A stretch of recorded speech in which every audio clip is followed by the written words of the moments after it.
तो आदाब, नमस्कार, गुड इवनिंग, सत श्री अकाल। एक बार फिर आप तमाम लोगों का स्वागत है क्राइम तक की कहानी के इस एपिसोड में। उम्मीद है पूरी फैमिली अच्छी होगी, अपना ख्याल रख रही होगी। आज शनिवार सैटरडे, और सबसे पहले पूरी क्राइम तक फैमिली को बहुत बहुत बधाई, मुबारक, कॉन्ग्रेचुलेशन, क्योंकि 100, 200, 1000, 2000 से ऐसे ही सिलसिला एक शुरू हुआ था इस फैमिली का, फैमिली के मेंबर का।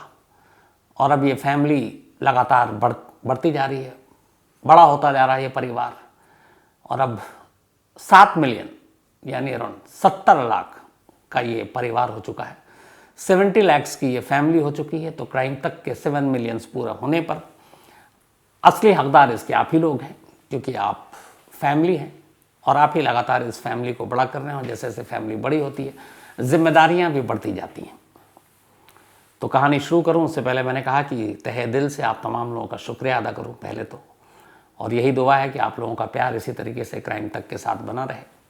और ये जो हमारी क्राइम तक की पूरी टीम है, ये भी लगातार इसी कोशिश में लगे रहते हैं कि चाहे वो दीपक हो, वर्णिता हो, आसिम हो, पूनम हो, नितांश हो, इसके अलावा अश्विनी हो, सुरभि हो, मनीषा हो, इधर दीपिका हो, सुनील हो, बैनर्जी हो, हैदर हो, चिराग हो, प्रवेश हो, या फिर शिकारपुरी हों, और साथ ही अपने जो वीडियो एडिटर हैं सारे, अक्कू हमारी SHO हो, या फिर राजेश हों, और कुछ नाम भूल जाऊं शायद। तो ये तमाम लोग भी लगातार लगे रहते हैं, पूरी मेहनत करते रहते हैं, और बस यूं ही ये सिलसिला चलता रहे।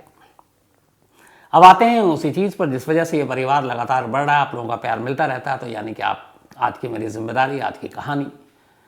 अपने देश में इस वक्त बहुत सारे ऐसे बाबा, ढोंगी बाबा जो है वो जेल के अंदर हैं, और पिछले कुछ सालों से ये चल रहा है, लगातार बीच बीच में आपको खबरें देते रहते हैं कि एक से एक बाबा जो हैं वो कैसे अंधविश्वास की दुकान खोलते हैं और फिर लोगों को बेवकूफ़ बनाते हैं, और फिर बाद में उनका भांडा फूटता है। बट मैं हमेशा कहता हूँ कि मुझे ऐसे बाबाओं से उतनी शिकायत नहीं है, मुझे शिकायत उन लोगों से है जो ऐसे ढोंगी और फर्जी बाबाओं की बातों में आकर इतने अंधे हो जाते हैं कि फिर वो उनका इस्तेमाल करना शुरू कर देते हैं। क्योंकि विश्वास और आस्था बहुत बड़ी और कीमती चीज़ होती है। आस्था और विश्वास के साथ अगर कोई खिलवाड़ करे तो वो सीधे दिल पे चोट करती है। और इसी आस्था और विश्वास को कैसे तार तार करते हैं कुछ बाबा, जो सिर्फ लालच में और इन मुट्ठी भर ऐसे ढोंगी बाबाओं के चक्कर में, जो सचमुच बहुत सारे, ऐसा नहीं है कि हमारे देश में सभी ढोंगी बाबा हैं या सभी बुरे हैं। बहुत सारे लोग हैं जो अच्छा काम करते हैं, जो बड़े नेक हैं, जिनकी ज़िंदगी आप देखिए सादगी से भरी हुई, मामूली से कपड़े में, मामूली से खाने के साथ पूरी ज़िंदगी बिता देते हैं, तपस्वी होते हैं, लोगों की मदद करते हैं। लेकिन एक दूसरे भी हैं, आलीशान गाड़ियों में चलते हैं, महंगे महंगे कपड़े, सूट बूट, चश्मा, सिगरेट, सोशल मीडिया पे उनके प्रोफाइल देखिए आप, क्या बड़े बड़े सितारों के होंगे। तो रहन सहन और खान पान, यही बहुत सारी चीज़ें इंसान के बारे में बता देता है। कहते हैं कि आप किस तरह का कपड़ा पहने हुए हैं, आप क्या खाना खाते हैं, आप कैसे चलते हैं, आप क्या बोलते हैं, उससे भी इंसान के बारे में बहुत कुछ सीखा जाता है। आपकी सादगी और आपका दिखावा, ये भी आपके बारे में खुलासा कर जाता है। फिर भी लोग नहीं समझ पाते। ऐसी ही एक शख्स की कहानी है आज, अमरपुरी। इन शख्स का नाम है अमरपुरी। पंजाब के मानसा इलाके में पैदा हुए एक साधारण से परिवार में, बट परिवार में तमाम शरीफ लोग थे। ये भी बचपन में शरीफ, फिर थोड़े बड़े हुए तो उन्होंने कहा चलो रोजी रोटी की तलाश में थोड़ा हाथ पैर मारा जाए। तो हाथ पैर मारने के लिए ये फतेहाबाद हरियाणा के टोहना इलाके में पहुंचते हैं। टोहना में जाने के बाद पहले छोटा मोटा काम करता है, फिर इसके बाद इसे लगता है कि कुछ और अपना काम शुरू करना चाहिए। तो एक ठेले पे जलेबी बेचना शुरू कर देता है। आप कई जगहों पे देखेंगे, आप छोटी छोटी जगहों पे एक ठेले पे, उसी पे चूल्हा भी है, उसी पे कढ़ाई भी है, उसी पे जलेबी छन रहा है, उसी पे जलेबी बिक रहा है। तो इसने फतेहाबाद के उस टोहना कस्बे में एक गली के नुक्कड़ पर एक ठेला लगाया और उस ठेले पे जलेबी छानने का काम शुरू किया। इत्तेफाक से इसकी जलेबी में स्वाद था, लोगों को टेस्ट पसंद आया, और गरम गरम जलेबी लोग खाने के लिए आने लगे। धीरे धीरे वक्त बीता, दुकान इसकी चल पड़ी। फिर इसने जलेबी के साथ कुछ और मिठाइयाँ अपने उस ठेले पर रखनी शुरू की। फिर उसके बाद पैसे मिले तो उसने वहीं एक छोटी सी दुकान ले ली। अब धीरे धीरे भाई का नाम ही पड़ गया जलेबी जलेबी करने वाले, कि चलो उनके पास चलते। अमरपुरी लोग भूल गए, जलेबी वाले चलना शुरू हो गया। अब ये सब कुछ चल रहा था, सब कुछ ठीक था, धंधा वंदा सब ठीक चल रहा था अमरपुरी का। जलेबी और उसकी मिठास लोगों को पसंद आ रही थी। इसी बीच में एक हादसा होता है। अमरपुरी की वाइफ बीमार पड़ती है और उसकी मौत हो जाती है। अमरपुरी को अपनी बीवी की मौत के बाद बड़ा दुख होता है। फिर उसके बाद काम धंधे में उसका मन नहीं लगता और वहीं से वो फिर तंत्र मंत्र की तरफ थोड़ा झुकाव उसका हो जाता है। बीवी के बाद अब वो तंत्र मंत्र के जो लोग करते थे उनके साथ उठना बैठना शुरू कर देता है और फिर इस चीज़ में उसका इतना इंटरेस्ट जागता है कि वो अपना काम धंधा छोड़कर वापस पंजाब मानसा पहुंचता है। वहाँ जाने के बाद कुछ तांत्रिकों के संपर्क में आता है, उनसे तंत्र मंत्र सीखता है। उसके बाद उसी काम में लगा रहता है, कुछ साल बिता देता है। कुछ साल के बाद अभी अचानक इतना अमरपुरी का हुलिया बदल गया। हुलिया बदलने के बाद अब वो एक बाबा का चोला पहनकर वापस उसी टोहना में पहुंचता है जहां इसने अपने ज़िंदगी की जद्दोजहद जो है वो शुरू की थी, यानी काम करना शुरू किया, जहां ठेले पे जलेबी बेचा करता था। जब ये वापस टोहना कई साल के बाद लौटा एक नई शक्ल के साथ, तो उस वक्त इसका नाम पड़ा नागा साधु, अमरपुरी नागा साधु। अब वहाँ पे इसने अपना एक छोटा सा एक आश्रम बनाया। वहाँ पे इसके पास पैसे वैसे थे ही थे और अब उसी आश्रम में ये लोगों के दुख दर्द को दूर करने का काम करने लगा कि आओ तंत्र मंत्र से, और वो तमाम चीज़ें जो इस तरह के बाबा करते हैं। तो बहुत सारे गरीब लोग, हर एक कोई परेशान होता है, धीरे धीरे पहुँचने लगे अमरपुरी नागा साधु के पास। इसी में कुछ अब चूँकि टोहना में रह चुका था, कुछ लोगों की नज़र पड़ी और हुलिये पे, तो उन्होंने कहा यार इसको कहीं देखा है। फिर याद आया ये तो जलेबी वाला है। तो अब ये हुआ कि एक जलेबी वाला बाबा बन गया है। बट ये हुआ कि इस दौरान में बहुत सारे लोग उसके पास आए अपनी अपनी परेशानियों को लेकर, दुख तकलीफ लोग लेकर। किसी की औलाद नहीं हो रही है, वो भी इत्तेफाक से इनमें से आधे जो भी उसका तंत्र मंत्र उससे ठीक भी हो गया, कुछ और जो बे औलाद थे उनको औलाद भी हो गया। अब ये नाम होने लगा। कुछ लोगों ने इस दौरान में पहचान लिया कि ये तो अपना जलेबी वाला है। तो पता चला कि वो भाई इसने जाकर बाकायदा तंत्र मंत्र सीखा है और ये बालकनाथ उनके वहाँ रहा और वहाँ से बहुत सारी चीज़ें, इसके गुरु सब लोग अच्छे हैं और अभी तक इसके खिलाफ कोई शिकायत नहीं थी। तो लोग पहले से भी जानते थे, अब उनको प्यार हो गया।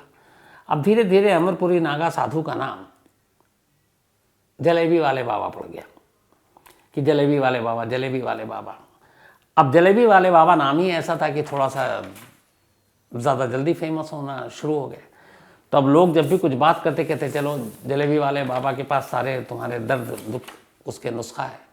लोग वहाँ पहुँचने लगे और अब जलेबी वाला बाबा जो है वो देखते ही देखते बड़ा मशहूर हो गया। सब कुछ ठीक चल रहा था, सालों बीत गए। करीब 2002-3 की शुरुआत की बात थी जब उसने सब कुछ किया। 17 साल के करीब बीत गए। 17 साल तक इसने इस अपने अंधे विश्वास की दुकान खोल के रखी।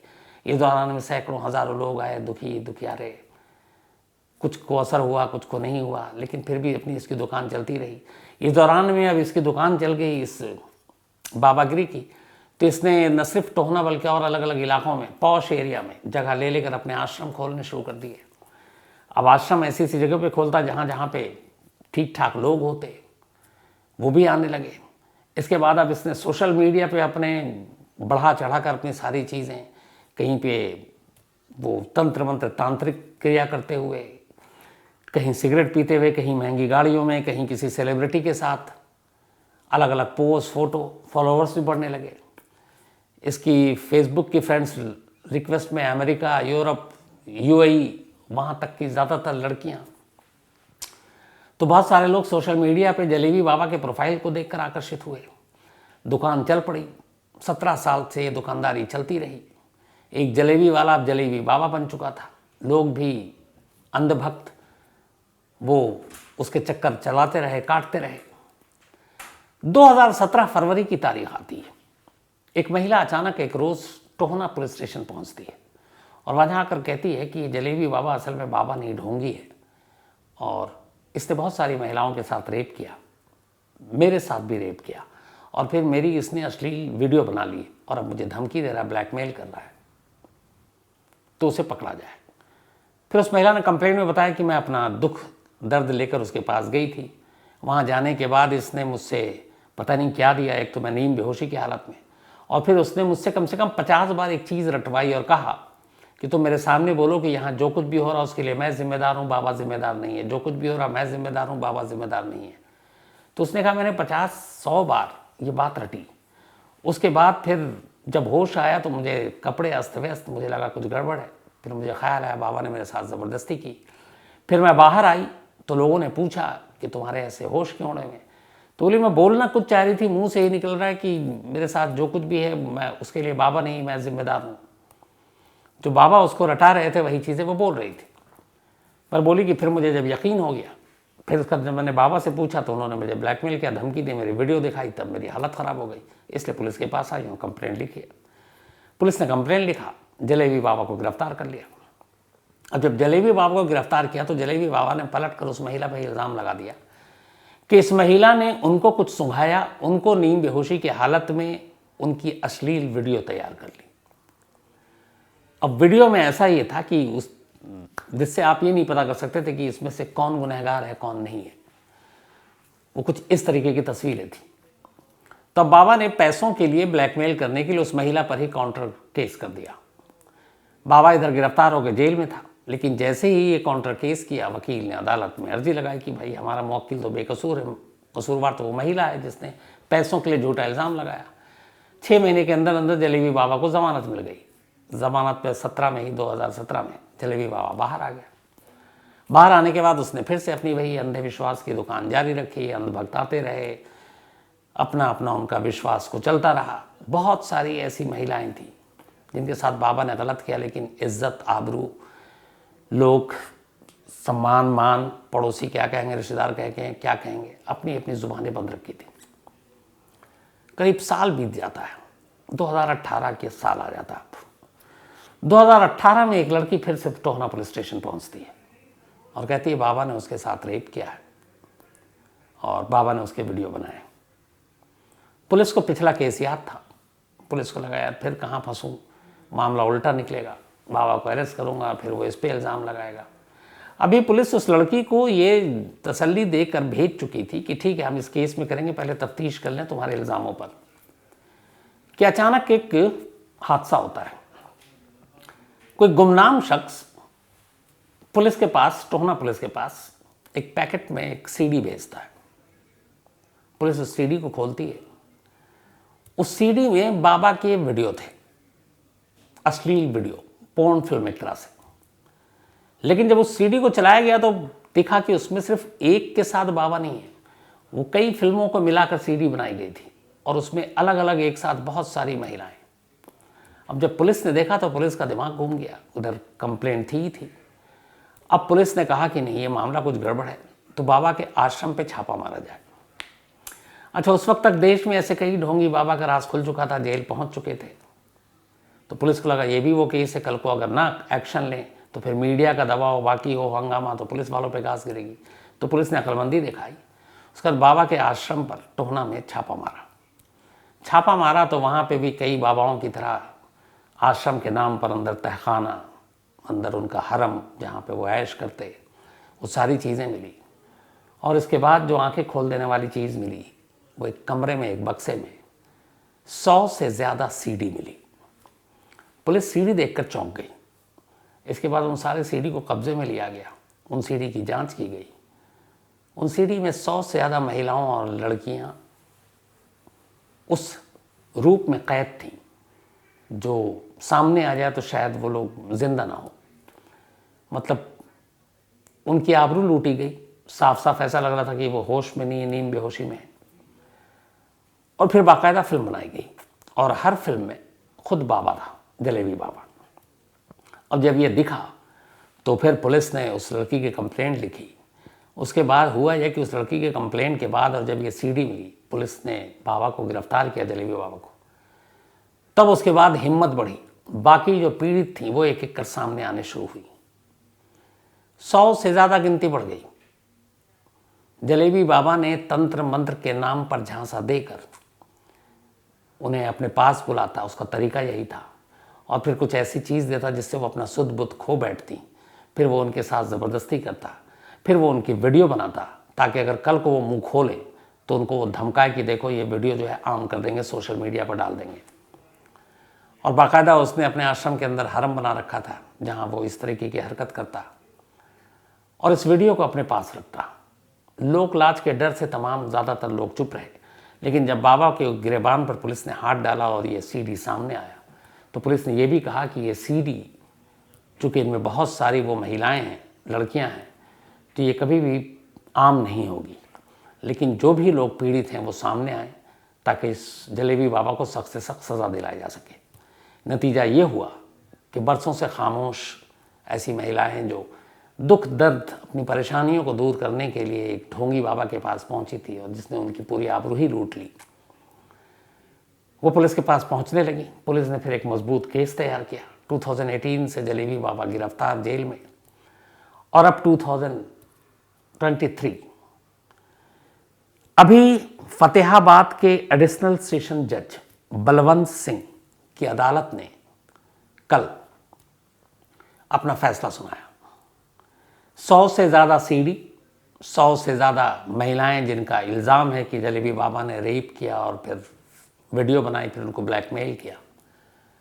गिनती कहाँ तक है पता नहीं, खुद पुलिस वाले भी कह रहे हैं कि चूँकि 15-17 साल कितने पीड़ित होंगे, लेकिन जो पुख्ता सबूत है बहुत सारे, इसके बावजूद भी इज्जत के डर से सामने नहीं आए। कई उसमें ऐसे हैं जो शादीशुदा हैं, उनका परिवार टूट जाएगा, उनके ससुराल वालों को नहीं पता है, तो ऐसी बहुत सारी अलग अलग कहानियाँ हैं दुख भरी। तो इज्जत की वजह से भी बहुत सारी इस जलेबी बाबा की जो ठगी हुई या फिर जिसकी आस्था और विश्वास को तोड़ा बाबा ने, वो सामने नहीं आ पाई। लेकिन फिर भी इतने सबूत थे, इतने सीडी थे अदालत के सामने कि अदालत ने कहा कि नहीं, इसे बख्शा नहीं जाना चाहिए। और फतेहाबाद के एडिशनल सेशन जज बलवंत सिंह ने इस अमरपुरी उर्फ एलियस जलेबी बाबा को 14 साल कैद की सज़ा सुनाई है, 14 ईयर। हालांकि जो उसने कुकर्म किया है, क्योंकि एक क्राइम करना और एक लोगों की आस्थाओं, उनके भरोसे, उनके विश्वास को तोड़ना, एक गरीब परेशान इंसान किसी के पास तब जाता है जब वो बहुत मजबूर होता है, इस उम्मीद में जाता है कि शायद वो उसकी परेशानी, उसके गम को दूर करेगा, शायद उसकी गरीबी को दूर करेगा, वो ऐसी कुछ चीज़ें करेगा कि जिससे पैसे आए, नौकरी लग जाए, शायद औलाद नहीं हो रहा तो कहीं कोई ऐसा चमत्कार हो, औलाद मिल जाए, कोई बीमार है तो शायद वो ठीक हो जाए, कोई बीमारी है तो वो दूर हो जाए। इन्हीं सब चीज़ों को लेकर जाते हैं लोग। लेकिन अफसोस कि बाबा का चोला पहने हमारे इसी समाज में, इसी देश में ऐसे बहुत सारे ढोंगी बाबा भी हैं जो फिर उनके विश्वास का खून करते हैं। तो उस जलेबी बाबा के जुर्मों को देखते हुए मुझे लगता है 14 साल की सज़ा कम है, लेकिन क्या कीजिएगा, कानून अपना ऐसा ही है कुछ। पर मुझे लगता है कि शायद ये मामला जब ऊपरी अदालत में जाए, चूँकि 100 से ज़्यादा लोगों के यौन शोषण का भी मामला है, ब्लैकमेलिंग का, तो ये सज़ा बढ़ सकती है। तो इस जो अमरपुरी उर्फ जलेबी बाबा की कहानी में आज इतना ही। अब कल संडे है, आपसे मुलाकात होगी मंडे को, तो अपना ख्याल रखिएगा। और एक बार फिर से पूरी क्राइम तक टीम की तरफ से पूरी क्राइम फैमिली मेंबर को, जो अपने फैमिली मेंबर हैं, इस फैमिली को इतना बड़ा करने और इसे 70 लाख का बना देने के लिए, 7 मिलियन तक पहुंचा देने के लिए आप तमाम लोगों का शुक्रिया। तो अपना ख्याल रखिएगा, अपनों का ख्याल रखिएगा। Thank you so much.